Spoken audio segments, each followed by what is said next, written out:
ब्रह्म मुहूर्त इतना शक्तिशाली क्यों है, क्यों इतनी इंपॉर्टेंस दी जाती है इस 4 AM को?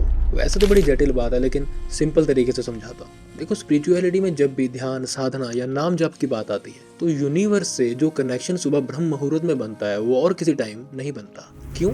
क्योंकि उस टाइम जिस देश में आप रह रहे होते हो, वहाँ के 90% लोग सो चुके हैं और आपके आसपास एनवायरनमेंट में कोई भी फालतू की वाइब्रेशन नहीं है जो आपको कोई भी नेगेटिव इम्पैक्ट करे या ध्यान न टिकाने दे। चलो थोड़ा सा और सिंपल करता हूँ। देखो, आपको जिस यूनिवर्स से कनेक्ट होना है वो एक बहुत बड़ा सर्वर है, और दुनिया में रहने वाले सभी लोग, आप, मैं, हम सभी मोबाइल या कुछ डिवाइसेस हैं। तो जितने डिवाइसेस ऑनलाइन रहेंगे, यानी जितने लोग जागते रहेंगे, तो उतनी स्पीड स्लो, यानी कनेक्शन मुश्किल।